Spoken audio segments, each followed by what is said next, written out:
Hi, I'm Jojo Moyes. And I'm Sophie Kinsella, and I'm here to interview Jojo about her new book, After You.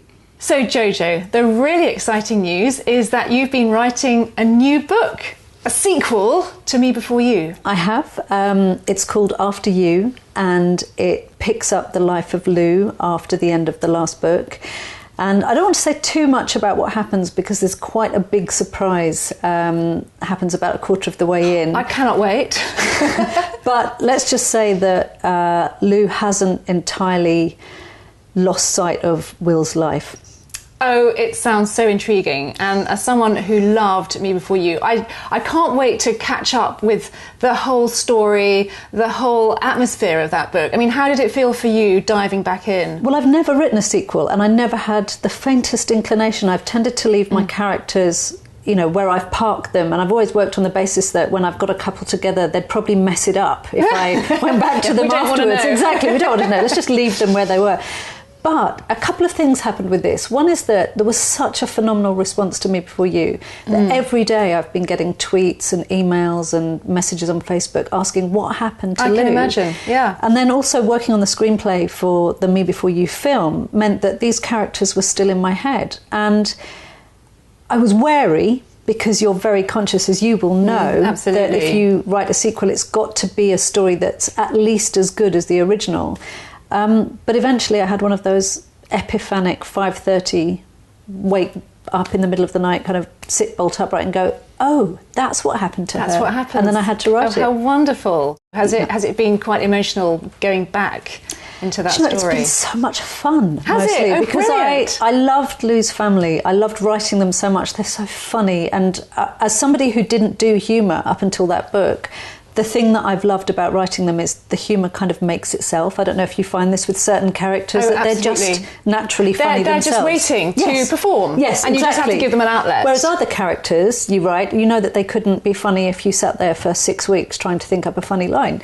So Lou's father, the play-off between her and her sister, all that stuff has been just a joy to write. And there's a few new characters as well who've been very funny. Lou joins a group of some kind. I can't say too much about it, but the characters in the group, it's really bad form to laugh at your own jokes, but I was laughing when I wrote them. Do you? Yeah. Was it difficult to know who to catch up with? Did you edit any aspects of the first book out, or did you go in a particular direction? I was really nervous before I started because I was trying to think, how do you do this so that it doesn't feel confected? But in the event, they were such a small cast of characters originally. They were. Yeah. And the story plotline that evolved meant that it was very natural that I would bring back pretty much everybody from the first book.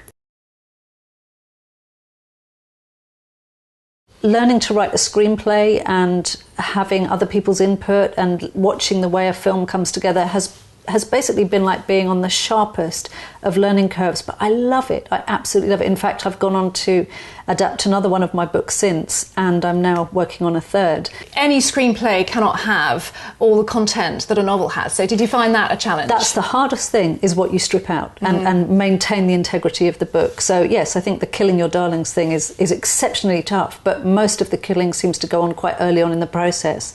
And I think what's really useful is working collaboratively, where you have other people saying, well, you can't remove that because then that doesn't work. And it's a whole new experience, because when you're a writer, it's just you and that blank page and your quiet room, and all the responsibility lies with you. This is fascinating and frustrating and invigorating and challenging because you are working with other people on one thing. So no, it's been great. And also the best bit, frankly, has been watching the two leads, because if I had been able to picture Will and Lou in my head, I couldn't have actually pictured them more realistically than Sam and Amelia. That is such a lovely thing to say. Really I was going nice to come on to this. Casting is always such a massive issue in any book, especially a well-loved book makes it onto the screen. Yeah. So you're happy? I'm really happy. I'd only known Amelia as the Khaleesi in Game of Thrones, so when they first suggested her, I thought, well, blonde, dragons? I don't know. I can't write any dragons into my book. But actually, when you see her in person, you just suddenly go, well, that's Lou. She's Lou. She has the ability to look quite ordinary or exceptionally beautiful. She's a bit quirky. She's terribly warm. She has this amazing personality, and as soon as I saw her, I just thought she's the one, and luckily everybody else agreed. And Sam, again, he is such an intelligent performer, so that everything he does, you can see Will's intelligence there. So I couldn't be happier. Thank you, Jojo. Thank you, Sophie. And thank you for watching.